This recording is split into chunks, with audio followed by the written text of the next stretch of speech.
Viewers, Salman Shah ও মৌসুমী জুটি অভিনীত ঢাকায় আলোচিত সিনেমা অন্তরে অন্তরে ৯০-এর দশকের কালজয়ী রোমান্টিক ছবি অন্তরে অন্তরে ৩১ বছর পর আবার মুক্তি পেল। আজাদ সিনেমা হলে ছবিটি ডিসিতে দেখা যাচ্ছে মাত্র ১০০ টাকায়।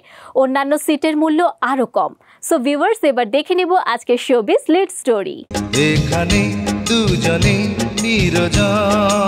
পুরান ঢাকায় অবস্থিত ঐতিহ্যবাহী আজাদ সিনেমা হল, সেখানেই মুক্তির ৩১ বছর পরও সালমান শাহ ও মৌসুমীর ছবি দেখতে প্রেক্ষাগৃহে ভিড় করেছেন দর্শকরা।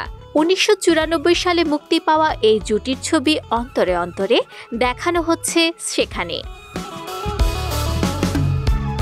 হল কর্তৃপক্ষ এমনটাই জানাচ্ছে, ৩১ বছর পর আবার মুক্তি পেয়েছে সালমান মৌসুমীর অন্তরে অন্তরে। আজাদ সিনেমা হলে ছবিটি ডিসিতে দেখা যাচ্ছে মাত্র ১০০ টাকায়। অন্যান্য সিটের মূল্য আরও কম।